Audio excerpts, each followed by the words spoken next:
Hi, this is Rabbi Chaim Kaufman. I wanted to make this video about the upcoming holiday of Shavuos. Now, if you grew up like me, a conservative Jew, or even as a Reformed Jew, you may not have heard of Shavuos. Why not? Because Shavuos is beginning of summer, right? Usually around the summertime. I mean, the Hebrew calendar comes up the same time every year, right? 6th, 7th of Nisan, of Sivan, just tested you, see if you're paying attention, right? 6th or 7th of Sivan. And the single most important event in the history of the Jewish people, in the history of the world. Why? What does Shavuos represent? Now, most people are not aware that the word Shavuos means weeks. What weeks are we talking about? So, after the second day of Passover, we've been counting. We've been counting the Omer. So there's an obligation to count 7 weeks, 7 days, 7 weeks. So you have 49 complete days. That's why Shavuos at night will be the 50th day. We don't obviously count the 50th day. We only count 49 days. And the 50th day is the night of Shavuos. So therefore Shavuos has to be at night. Has to be when it definitely is night. Can't take on Shavuos early. So it has to be by sundown. It has to be at least 30, 40 minutes after sundown. Then you can start the evening service. And then you can make Kiddush afterwards and eat and all that. So Shavuos represents the giving of the Torah, the Jewish people on Mount Sinai. As we mentioned, the most significant event in the history of man, which both the Muslims and the Christians both readily agree, that God gave the Jewish people the Torah. Right? So we certainly believe not only the written Torah, God spoke to Moshe, Moshe gave it to us, but also the oral tradition. Now, oral tradition is important, especially for Shavuos, because without oral tradition, we never understand, we'd never know what to do. So why is it important by Shavuos? So we read the book of Ruth. There are many reasons we read the book of Ruth. One of them showing the importance of oral tradition, because the Torah says Moabites not allowed to enter the Jewish people, not allowed to enter the covenant if they convert. But what was less well known was when it says the Moabite wasn't allowed to come to the Jewish people, meaning to convert, it means the men, not the women. So therefore, Ruth is able to convert. Ruth is is an ancestor of the king of Moab, a daughter, granddaughter, whatever it is, and she's allowed to convert. Now, if she wasn't allowed to convert, what would happen? Then we wouldn't have King David. We wouldn't have a future Messiah. We wouldn't have the Davidic line, because the Davidic line goes straight through King David. And if King David's not Jewish, if his great-great-great-great-grandmother's not Jewish, and we go through the mother, not through the father, right? The tribes who we come from the father, right? That's external. And how a person's Jewish is determined by the mother, right? The mother's Jewish, fine. The mother's not Jewish, then they have to go through conversion. So one reason, I give a very simple explanation, that a woman who gives birth, we know who the woman is. I mean, it's pretty obvious. A man, we don't necessarily know who the father is. You could tell me by DNA testing, we could tell who the father is. Could be.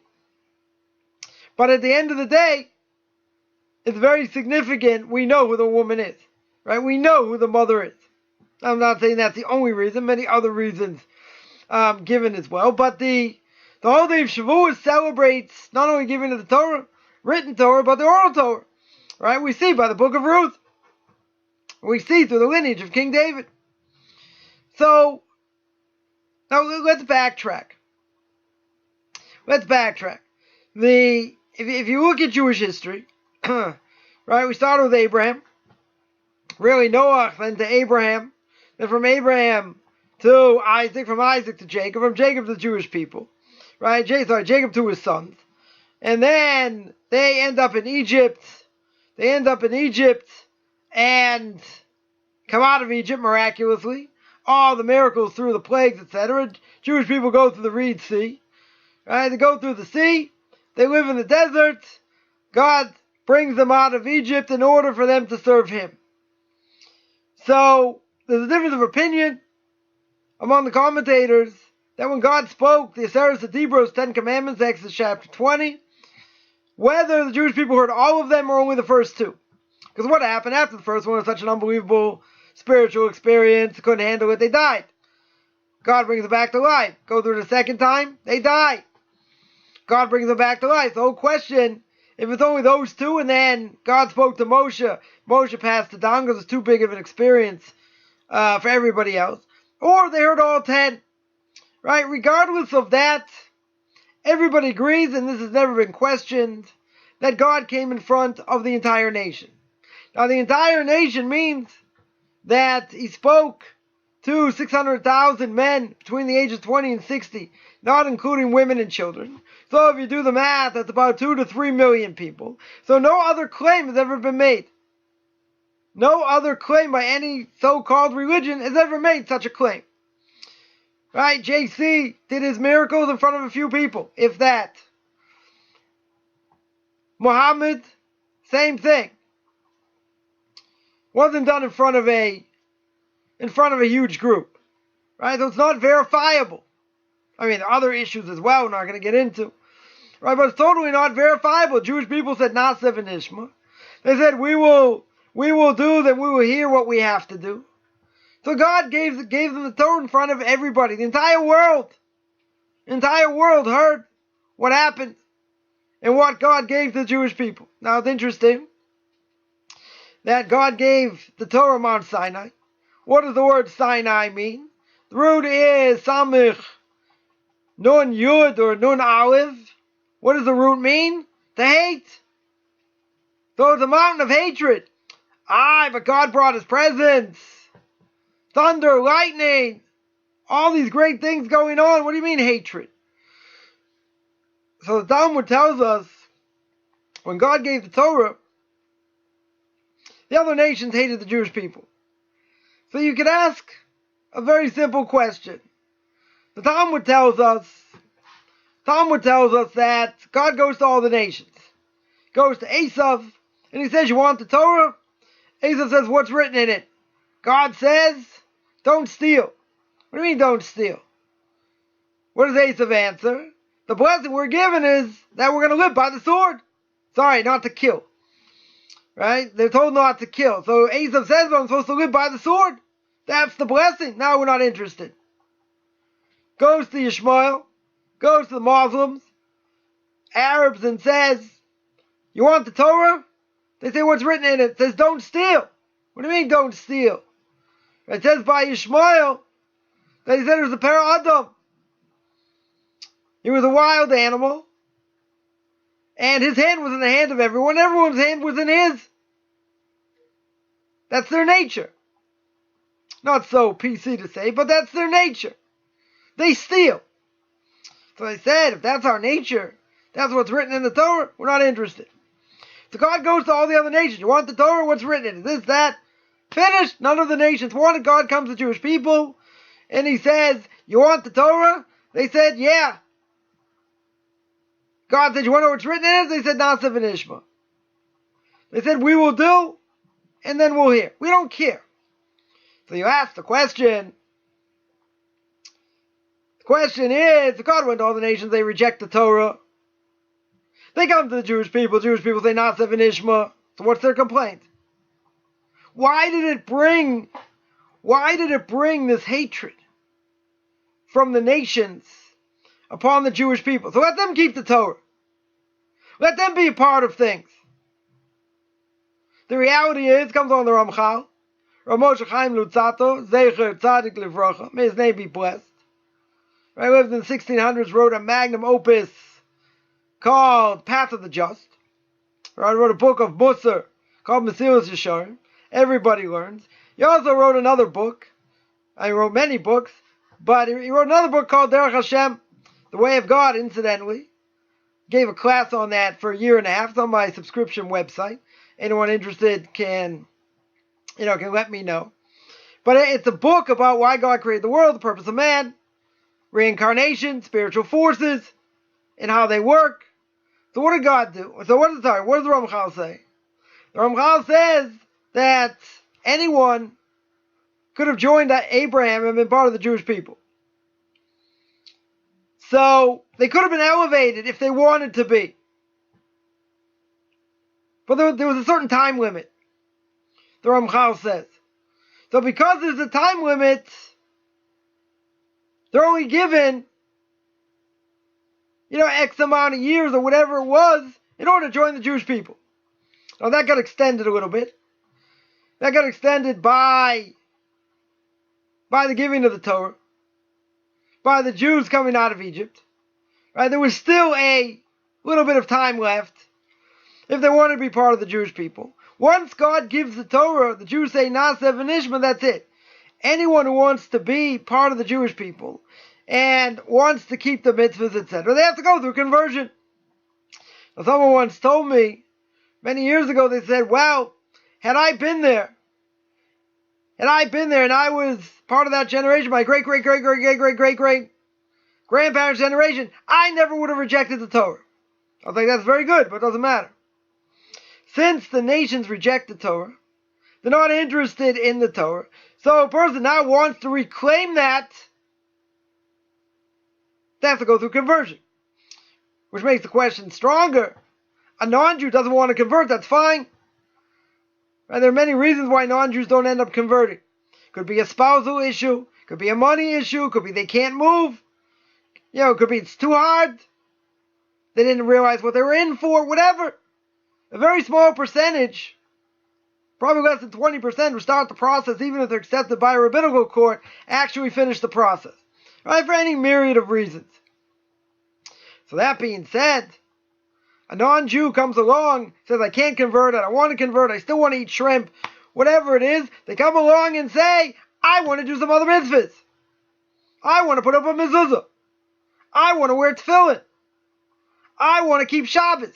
Doesn't Talmud tell me an non-Jew keeps Shabbos liable for the death penalty? Yeah, he's liable for the death penalty because if he does it like a Jew. So maybe you tell me he can keep some aspects of Shabbos. Right? According to the Rambam, if he keeps, if he does the mitzvah, even though he's not commanded, he gets merit. There's a question exactly what that means. But I would ask the following question. That even if a non-Jew wanted to go that far,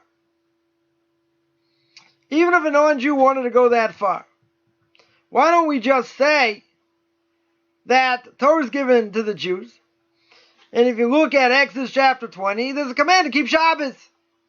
Who's that by? The Jews. And it's a sign between God and the Jewish people. It's not a sign between us and the non-Jews. So someone told me, if I look at Genesis chapter 2, God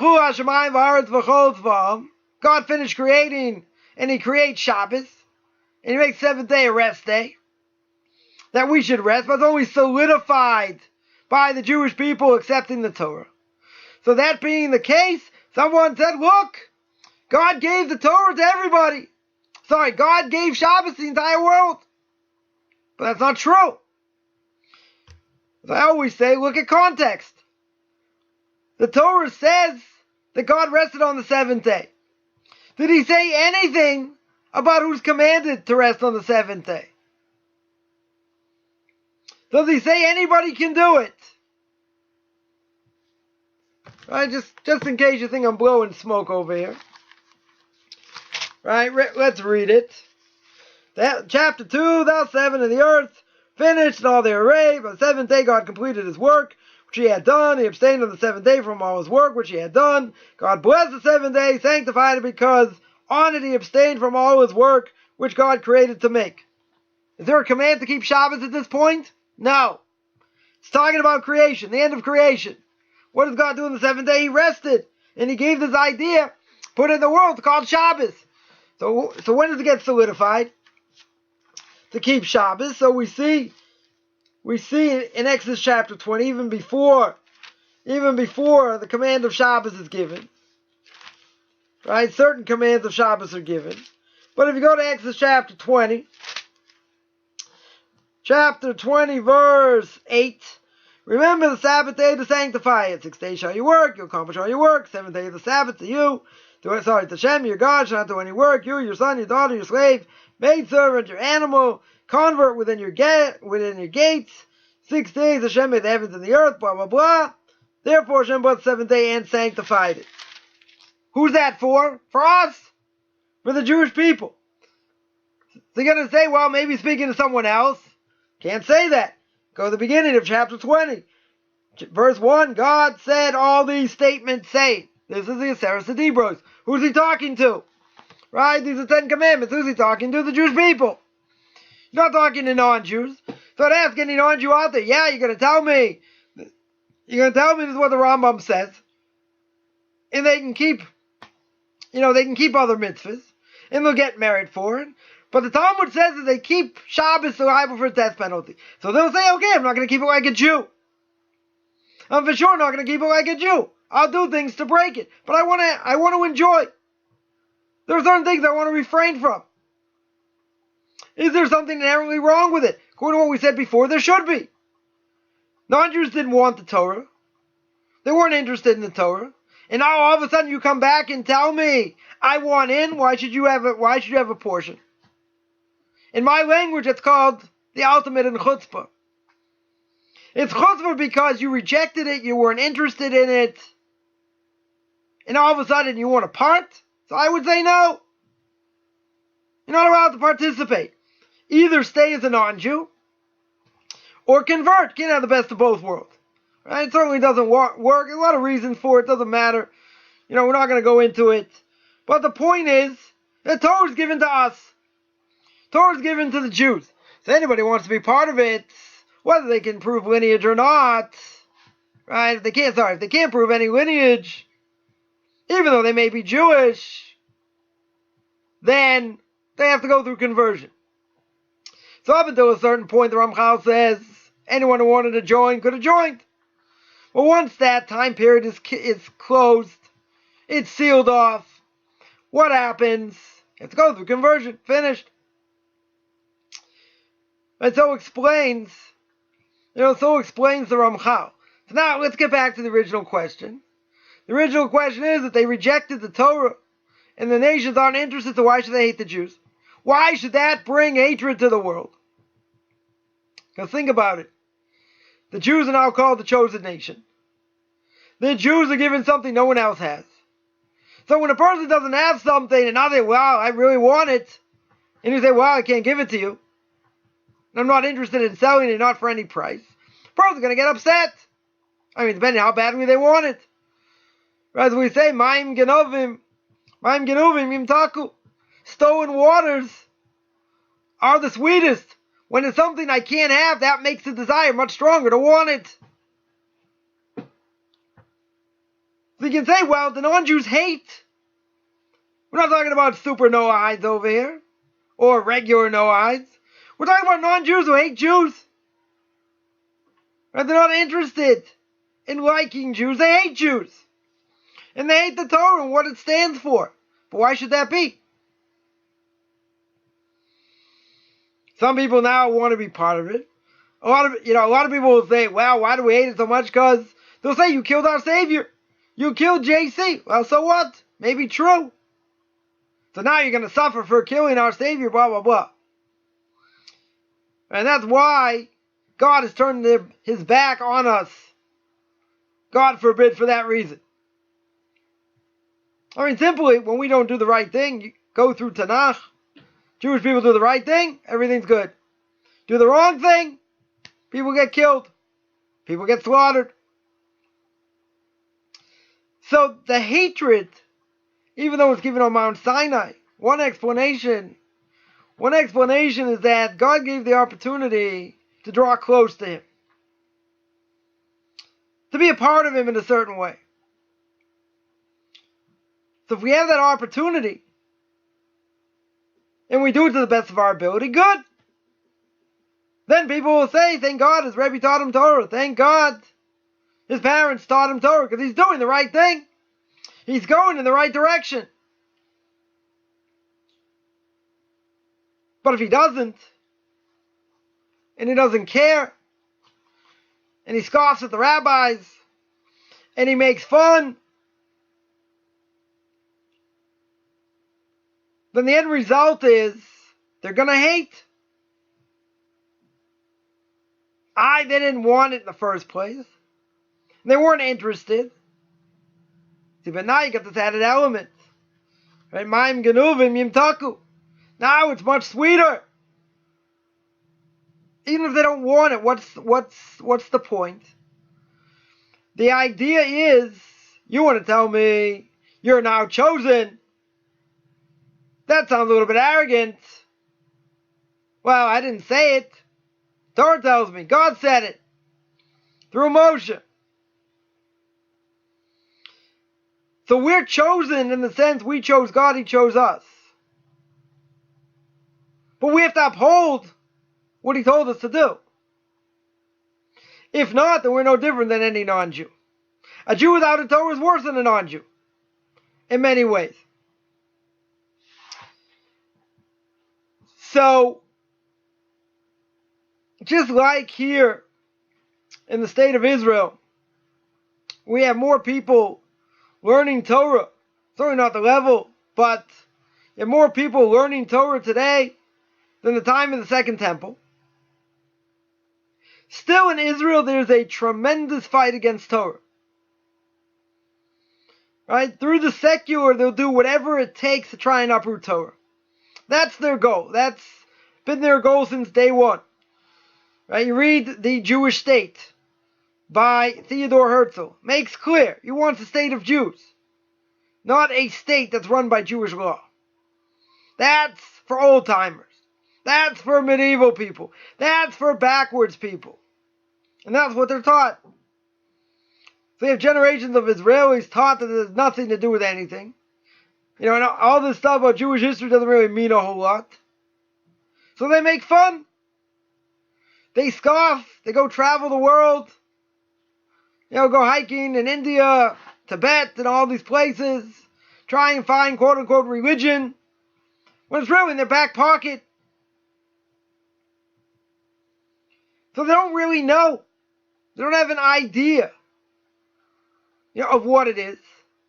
But the end result is, if you have a tremendous amount of Torah being learned, don't think that the evil inclination, Mr. S, whatever you want to call him, is just going to sit around and do nothing.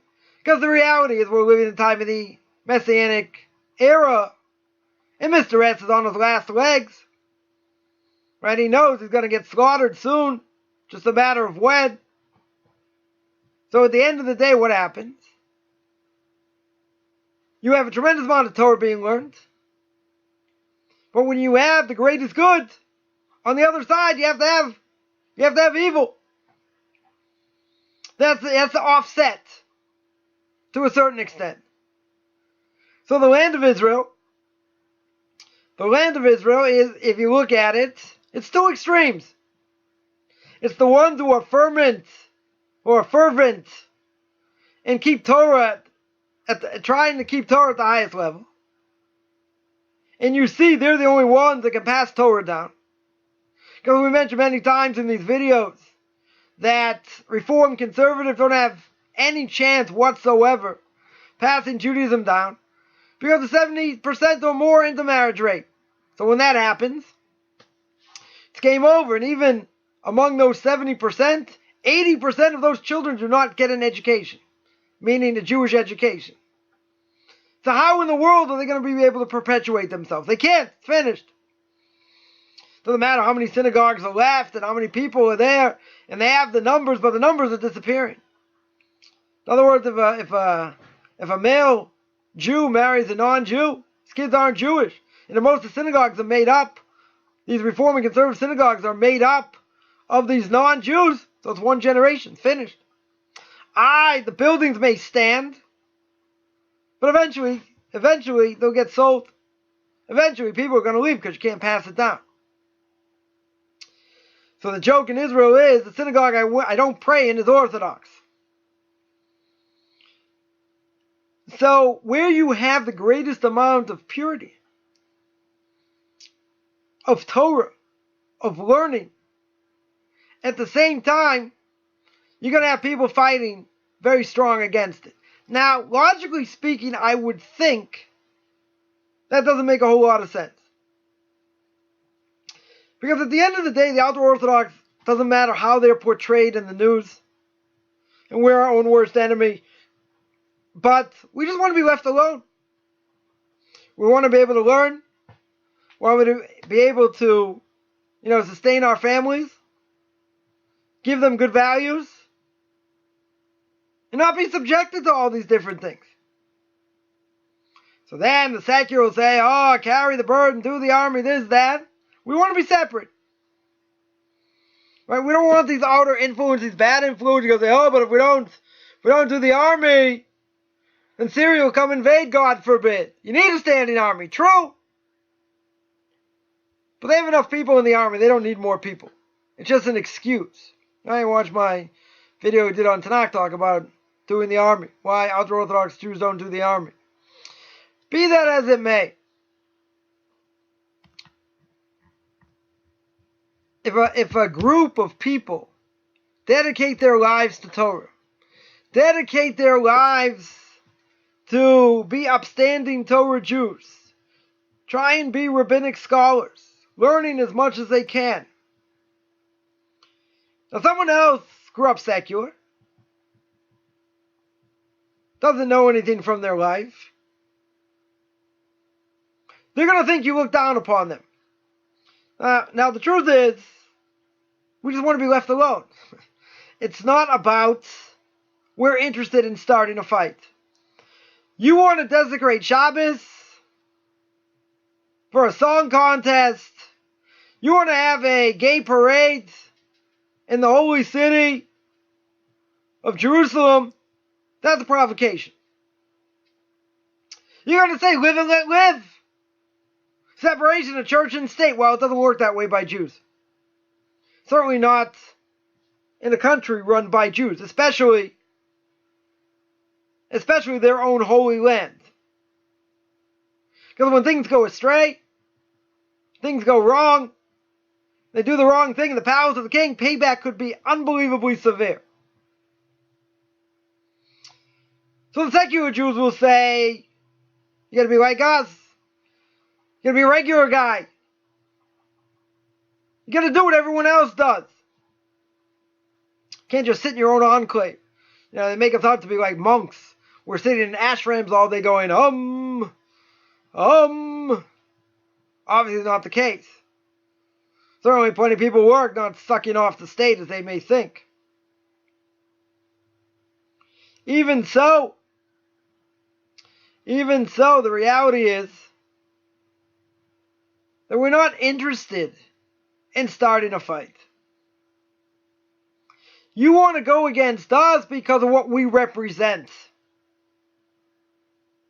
Isn't there Jewish blood on the hands of this state when they could have ransomed thousands, tens of thousands of Jews in Europe? Right? They had a chance to ransom them and they weren't interested.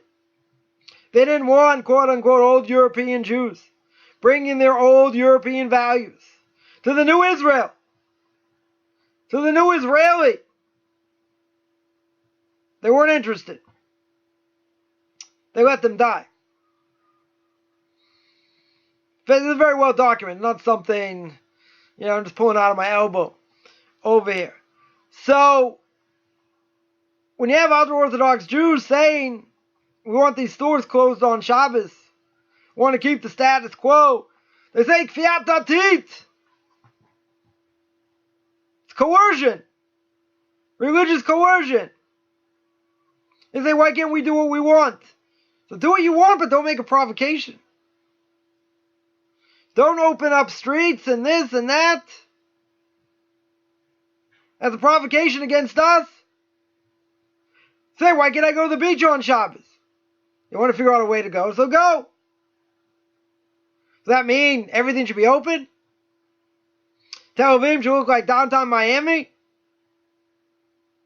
Tel Aviv is the holy city, it's part of Israel.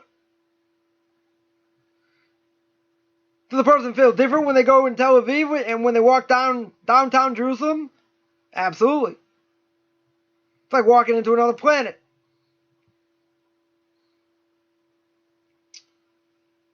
So there's hatred by the secular. The reason there's hatred by the secular is because they understand what's true. Deep down, there's a guilt. It's called that Pintel Yid. It's called that spark that's telling them that they should have gone after the ways of their grandparents, but they didn't.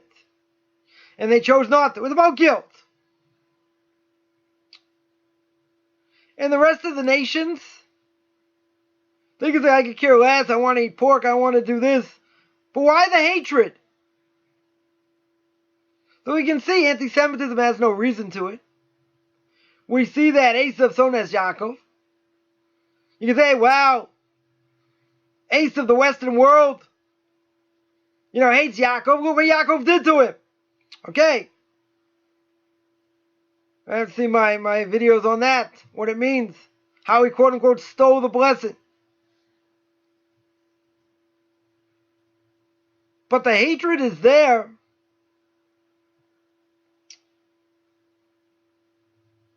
I think because God wants the Jewish people to be strong in their beliefs, in their search for truth, in keeping what he wants from us. So the nations that say, well, we could have had it, but we didn't want to. Okay, so what are you complaining about? They say, well, if we couldn't have it, or we didn't want it, why should you have it? They just turn the tables. And they say, well, you don't deserve it. You think you're better. Not about being better. It's about more obligation. Same thing when you read the blessings in the morning. Person said, and a male says, thank God I'm not a woman. It's not because we discriminate against women. We also say, thank God I'm not a slave. It has to do with mitzvahs. They don't have a lot of mitzvahs. They're not bound by mitzvahs. They're bound by time. So a male says, thank God I have more mitzvahs. Again, everything in context. But the non-Jewish world in general will sit and blame the Jewish people for this, that, and the other thing. What did it hit when Yamach Shemo v'Zichroi? May his name be blotted out. What did he say? He said that we are the moral compass of the world. We brought morality to the world. It's true.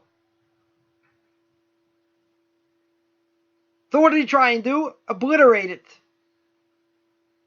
Any trace of it. But obviously God put him in power. And destroyed 6 million Jews. Who knows, whatever reason. Main reason we weren't doing what we were supposed to do. Tremendous amount of assimilation.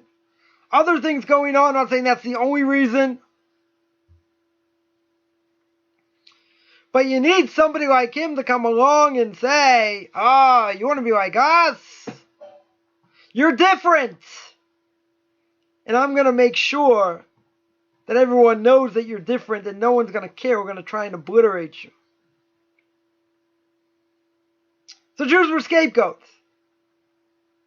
They certainly were. And the people who joined the Third Reich, first people to join weren't skinheads of today. They were doctors, lawyers, intelligentsia. They weren't stupid. They bought in. They drank the same Kool-Aid. But then they read the Bible also. At least the older version. How did they miss the boat? How did they not see what was going on? Because everything they saw, they took out of context. Oh, you think you're better? We'll show you. We'll spit in your God's face and we'll do what we want.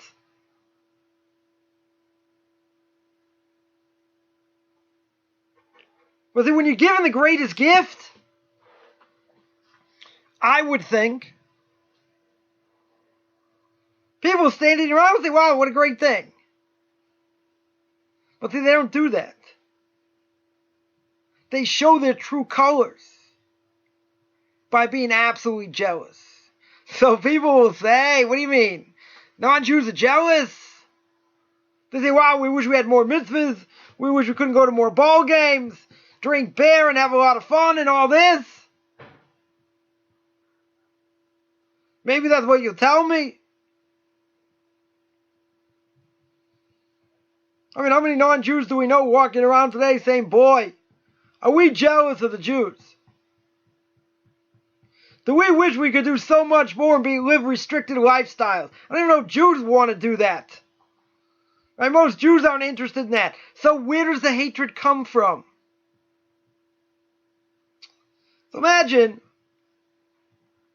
this great pomp and circumstance. Person in high school, let's say. 1,000 people. And there's an assembly. Everyone goes to the gymnasium. And one person is granted a special prize.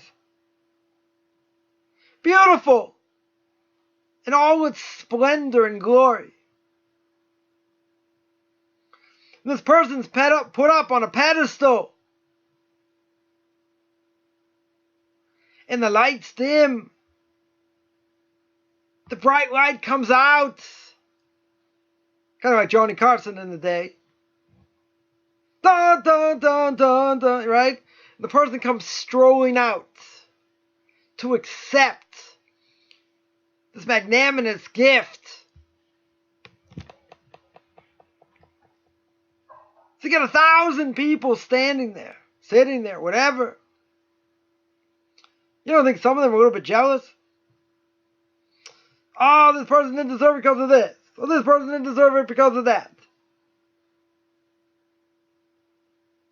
Not everyone's going to be so happy. Because this person stood out for whatever reason. And now they're given like the royal treatment. So I would bet a lot of people would justify, oh, they're not so good. They do this, I didn't do that. I didn't do the other thing. And it's basically unlawful hatred. So now let's amplify. Fire, brimstone, God's presence, Mount Sinai, miracles, what happened in Egypt, Jewish people on an unbelievable roll. God says, I'm crowning them. I am crowning them as my chosen ones. So what other people say? What about me? These people are weak, scrawny. They didn't do any fighting. They wouldn't know how to fight. You chose them over us. You didn't want it. Doesn't matter. The fact that they are not chosen now, even if they don't want it, what comes out is jealousy. Now, does that mean they're going to change their life and want to become a Jew? Doesn't mean that. It means now that either they have this guilt or they have an inferiority complex. And then they turn the tables. And they say, oh, your Bible says you're the chosen ones. You're an Mamlechus Kohanim. Come from kings. From priests. Kingdom of priests.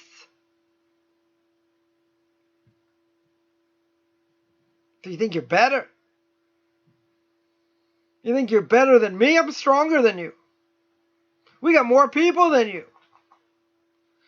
You know, your nation's been gassed and all these other. You're not so great. And the tables get turned. They're not jealous of the lifestyle. You know, go ask them. Wouldn't you want to be a Jew? An Orthodox Jew? Keep kosher? Not watch movies? No TV? Keep Shabbos? Keep all the holidays? Got to sit and learn a lot? Wow, sounds awe-inspiring. Where do I sign up? Most of them, unless they're Bible thumpers, not going to be interested. So then why the hatred? You know, you have countries where there are no Jews, let's say like in Poland, where all the Jews were wiped out, most of them. And there's still anti-Semitism. This generation remembers what Jews did. Maybe they're taught by their grandparents, whatever. But how can you have anti-Semitism when there are no Jews? Because there's an idea that spreads. And when you have the greatest amount of holiness, you have to have detractors, even amongst your own people. You can have anti-Semites that are Jews, self-hating Jews, plenty of them out there.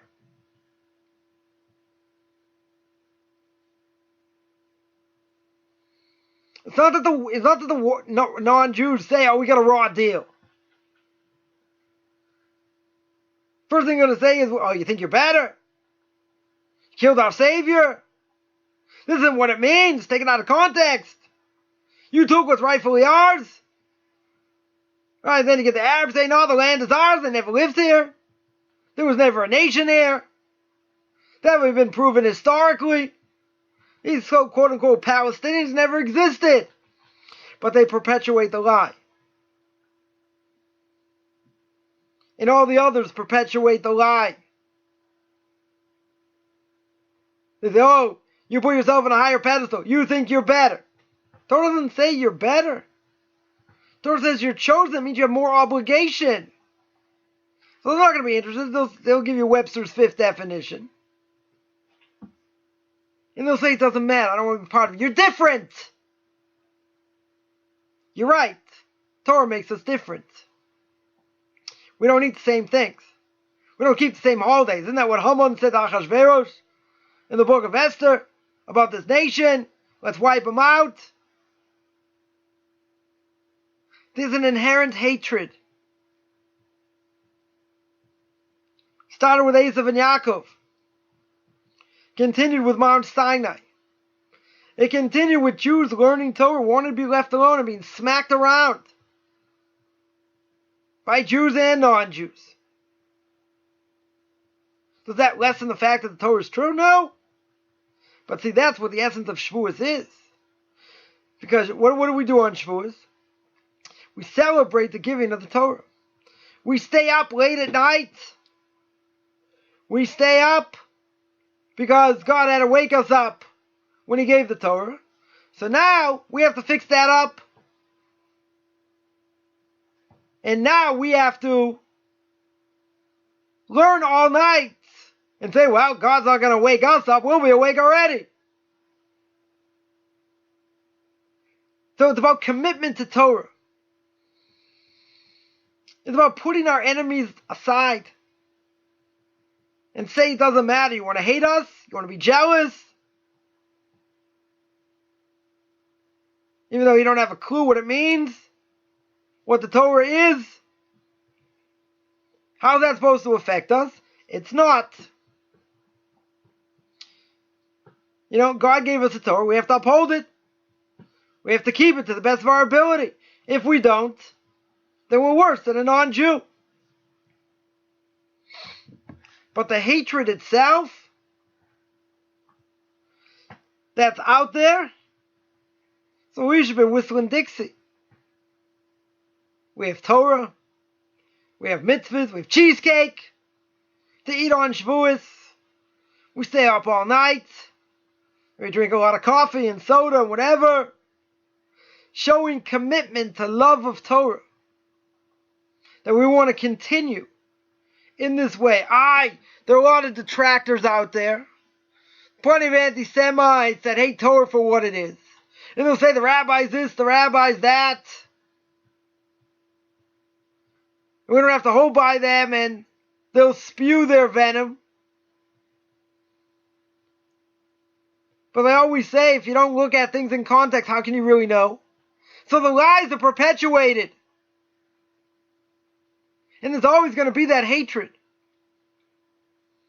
But regardless of what's out there, shouldn't I whistling Dixie and say, Shavuos Asani Goy? That I'm not thank God I'm not a non-Jew? Because I have Torah, I have something to guide me. So now, you want to come out against? You want to fight against the Torah? Bring all this impurity to the world? Well, guess what? A little bit of light, which is compared to Torah, near mitzvah v'Torah, or candles compared to a mitzvah, Torah is compared to light, pushes away a lot of darkness. So with all the things going in the world, we're living in a scary world today. With all things going on, we got to take stock, we got to be better, got to learn harder, got to show more commitment, and display what God said. That He chose us as the Am Mamleches Kohanim. That yeah, we are God's chosen people. And we need to show what that means. By showing commitment, not into marriage. By learning more, taking on more things, forgetting about what goes on in the world because it doesn't matter. What matters is what I do. I can't do much about what other people do. I have to answer for what I do. So the fact that people are running around, you have all these anti-Semites screaming and yelling against Torah and BDS and what's going on in college campuses. What am I supposed to do? Stick my head in the sand? Or to show I'm absolutely proud to be a Jew? To show I'm going to have that commitment. And that commitment means I'm all in. I don't just pick and choose. So yeah, there'll be the greatest amount of hatred against the greatest amount of light, i.e. Torah. And there'll always be that way. Because we have the greatest amount of holiness. You need something to offset it. Right? So you need this to offset it. So you could say, well, it's depressing. Just leave us alone. Let us sit and learn. But see, obviously we're not doing what we need to do. We're not doing it at the level we need to do it. So the old adage goes, if you don't make Kiddush Friday night, the non-Jews make Havdalah. Havdalah meaning they'll tell you and they'll show you that you're still a Jew, even if you want to hide. So we come into Shavuos this Saturday night. We think about commitment. Some people think about cheesecake. But we think about commitment. We think about striving in Torah. No matter how tired we are, we just pile over these books. And we learn till we can't learn anymore. And we see new insights. And we get inspired. But you can't let that light go out. You have to keep the inspiration going. Wishing everyone a great and happy Shavuos.